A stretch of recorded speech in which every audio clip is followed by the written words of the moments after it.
to the Construction Big Breakfast, where we give you a hearty serving of insider tips and business strategies to help fuel your day so you can thrive in the construction industry.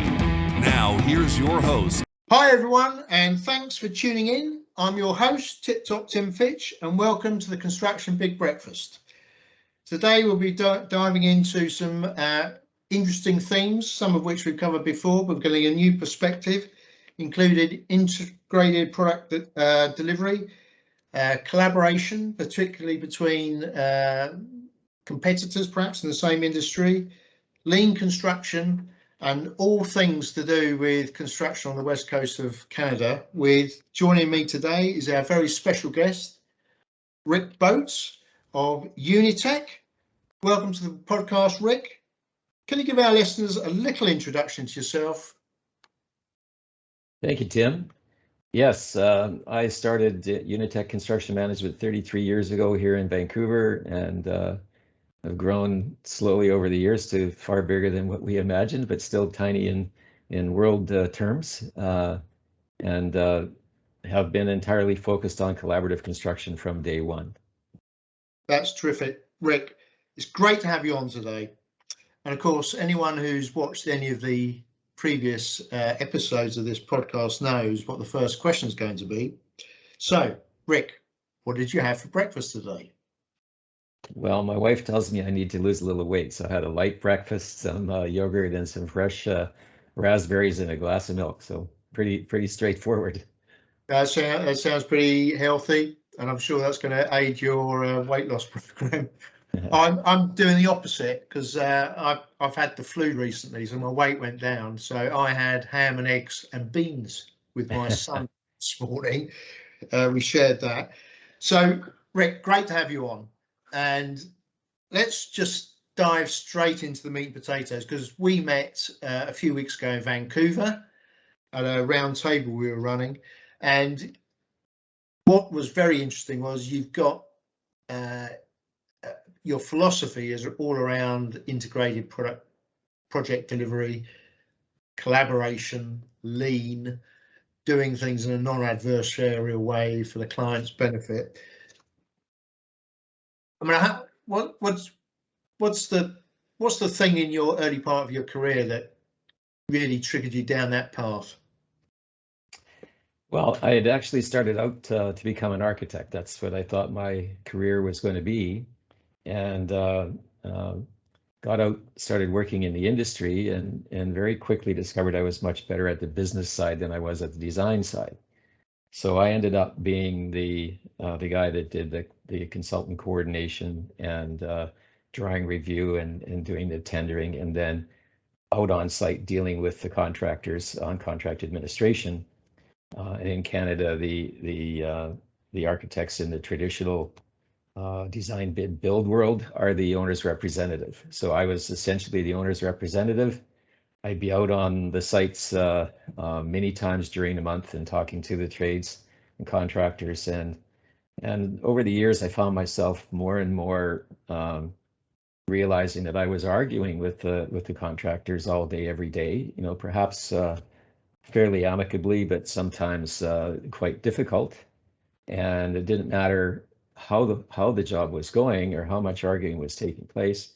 At the end of the month, it was my job to authorize a big payment to that trade. And just thinking about it, I couldn't think of any other situation in the world where you would hire an adversary to spend that kind of money on your behalf. And it didn't really make a lot of sense to me. So I was really looking for a way to keep the goals and priorities of the people that the owner is paying aligned with those of the owner, the guy that's doing the paying from the start to finish of the project. You know, and the way we kind of, you know, just a big picture, major generalization is in the design bid build world, where the owner is trying to transfer the risk to the bidder and is hiring the person with the lowest price, feeling that that's how you get value. You know, when you think about it, everybody in our industry only sells time.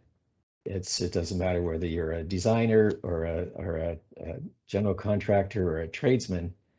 Products are flow through, and really all you're selling is your time. And if the owner is hiring on the basis of the lowest price, he's always hiring the person that promises to spend the least amount of time thinking about his project, which doesn't make sense. The other piece of it is that as soon as that fixed price contract is signed, and now the risk is transferred to that contractor or even consultant, anything happens, it's his problem. The owner says, that's your issue, not mine. And, at the end of the day, the way that person can do better is to find a way to either give the owner less or charge him more. And that will improve the bottom line of the guy the owner's paying. And if you think about a typical building project, you probably have 50 different companies involved in the completion of that project. And each and every one of them is actually incentivized to either give less or charge more. And with the risk transfer, when something happens, everybody is pointing at the other guy and trying to protect their own situation. And there's a whole bunch of conflict that comes out of that. And again, remembering that we just sell time, all of that conflict is a total waste. And the owner is paying for all that in the prices that he gets from his trades. So to me, that sounded a bit insane. And so we've tried to develop a different way of doing business. So I'm really, really interested about how because to do that, you've got to change the local market, haven't you, to work in a different way. How did you go about doing that? Very slowly and quite difficult. Just basically client education. And, I did manage to convert some of my contacts in the architectural world to clients in the early days. And then once we had some projects under our belt and had some demonstration of the difference in doing business, what we found is that you do one project for a client and all of a sudden every other project that the client had coming down the pipeline is coming in your direction as well. And, sitting here today, we've got over $1.5 billion worth of projects under our belt, and at least 85% of those are repeat clients or consultants or both. And so it's really been very slow word of mouth. The proof is in the pudding, and references from one client to another. So, and of course, I guess that 1.5 billion, that's been built up over 30 odd years. Yeah. Yes. Yeah. Very slow to begin with. And then in the last few years, gotten a lot quicker. We currently have about very smooth. And we're looking forward to a great future in both our collaborative construction management process and also in integrated project delivery. So can I just ask you a little bit more about your collaborative contracting process, because there's something I've been involved with over many years, mostly in the infrastructure space myself. How did you go about developing this process? Well, interesting question, because people have asked me before, how did I build a successful company just doing collaborative construction? And what I've come to realize is that my biggest advantage in doing that is I never worked for a construction company before I started this one. So when I was developing how we would approach things, I was coming from the point of view of the owner's representative experience that I had in the architectural industry, and the dissatisfaction that I had in the way things were being reported and even invoiced, and the lack of transparency.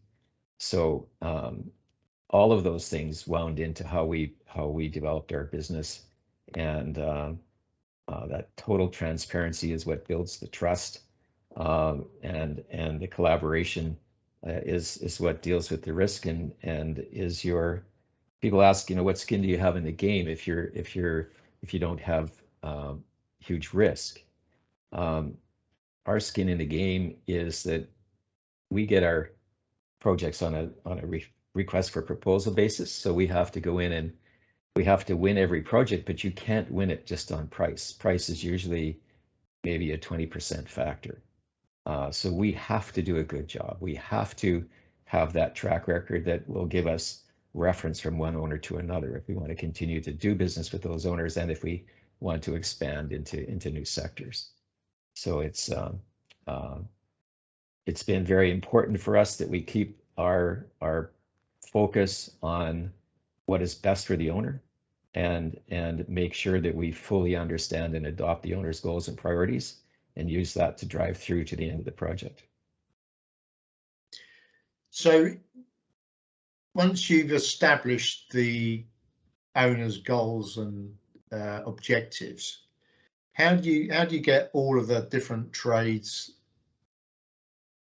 sort of aligned with that? Because that's very unusual. It's a completely different mindset for most of these characters, I guess, than what they've been used to. It has been, but it is coming more and more to the forefront. People are tired of the arguing, tired of the conflict, and good trades are the same as anybody else. We just want to get in, get done, go home, and get paid, and keep life simple.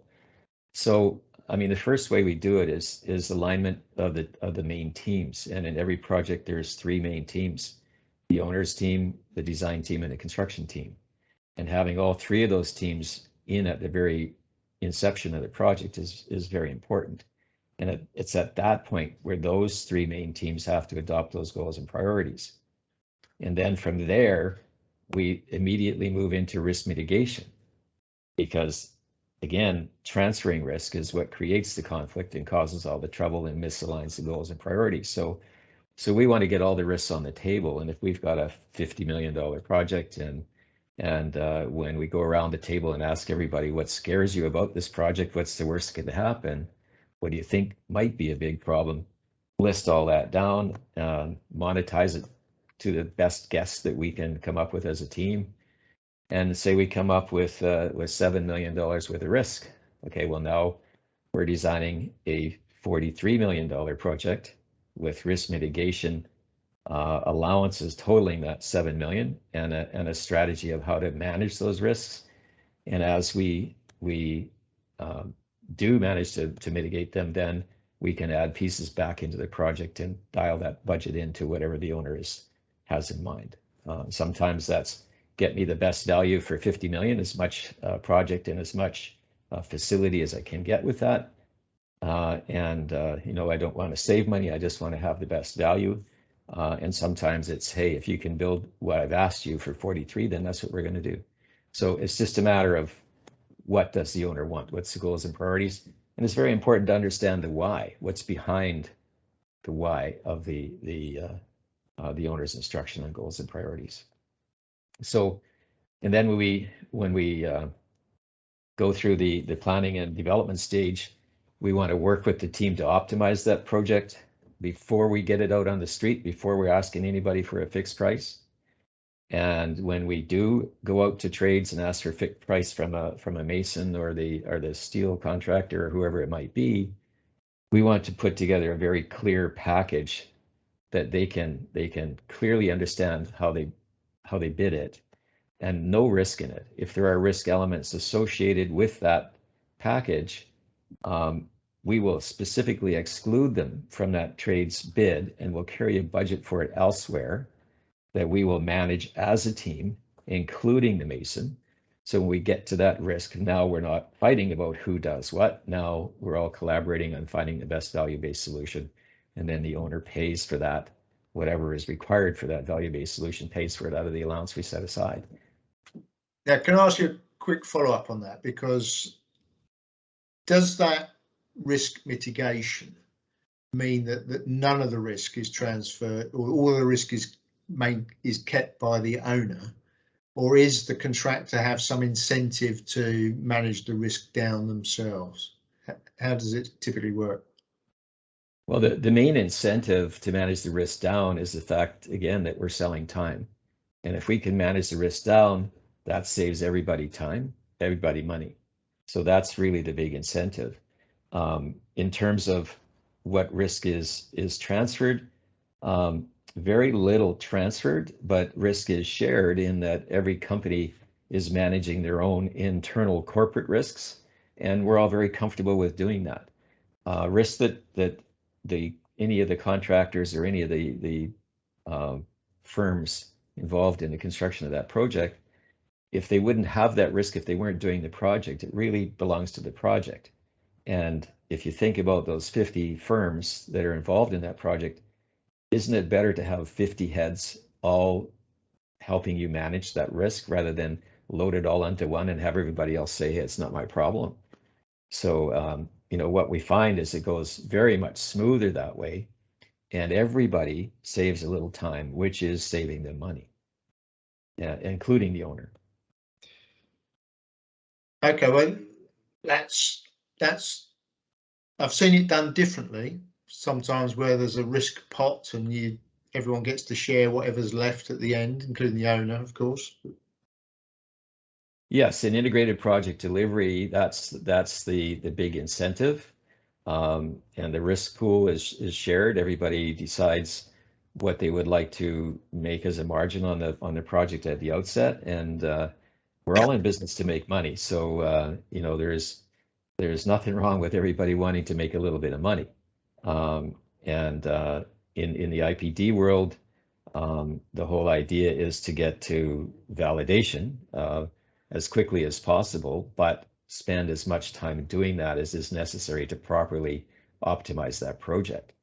And then once that validation is set, if the team can continue to find innovative ways to make a better detail, or to find a way to speed up the schedule, or they find a neat solution that saves a bunch of money in a particular installation, then a piece of that money goes back to the owner, and a piece of that money goes into the profit pool for all of the companies involved in the IPD contract. And that's a great incentive. And I think over the years there's been some very big wins in that as people work their way through it. Personally, I don't feel that we need a big windfall to incentivize us. Our incentive is wanting to do a good job, and the satisfaction that comes from that, and eliminating the conflict, which makes the industry pleasant. We all like to come to work in the morning and have a little fun while we're doing it, and we've always felt that the money would follow if you did those two first. I thought you mentioned the F word there, of course, which is, work is fun. It takes some of the stress out, doesn't it?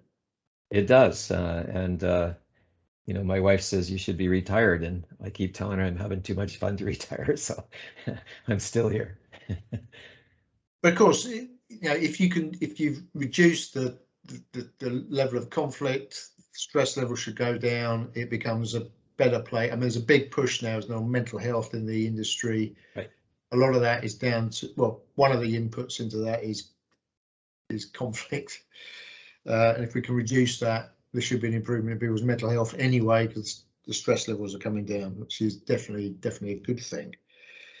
When we were talking back in Vancouver, I mean, one of your observations over your long career has been there's been a bit of a flat line, or even worse, in terms of productivity in the industry over the past 30 plus years. I've certainly seen it here in the UK. What do you see as the potential solution to that, so that we can perhaps get the industry productivity rising, catch up with some of the manufacturing, particularly cars, which seems to have done very well over the last 30-40 years? Well, I think the push into lean construction is one of those things. Prefabrication is a big one, but the biggest problem for the industry is resistance to change. We keep hearing both clients and companies that we work with saying, well, hey, this is the way we've always done it. The way we've always done it is old, and we need to move forward. We need to embrace the technology and start thinking about things differently. And we tell our teams at the outset that it's all of our jobs to question everything, and status quo is it's not where we want to be. We want to be moving forward. I was at a conference in Phoenix here a couple of weeks ago, and there was a U.S. general gave the keynote speech, and he had been in charge of the JSOC in Afghanistan, and he tries to pull together a whole bunch of special forces with different cultures, and was having nothing but resistance. And he finally called all the heads together, and he said, "Look, it's impossible to steer a ship if it isn't moving. So you can't keep telling me that we're going to keep doing it the same way. We can't change if you do that. Like, we have to be moving forward in order to steer this ship in any particular direction." And we all agree that we need to move. So let's get on with it. So I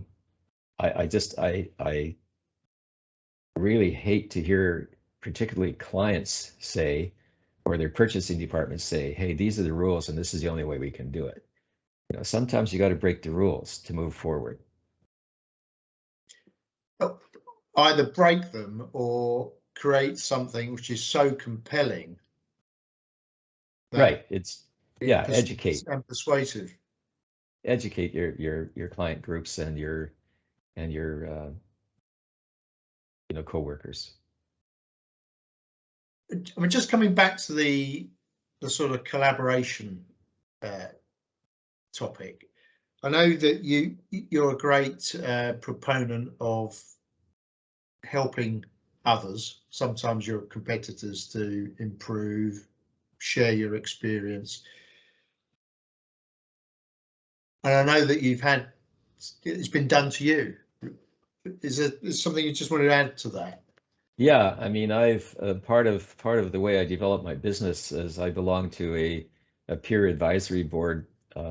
Basically 8 company presidents from non-competing businesses that you get together once a month for 5 hours and basically become each other's board of directors. So that's been a huge help.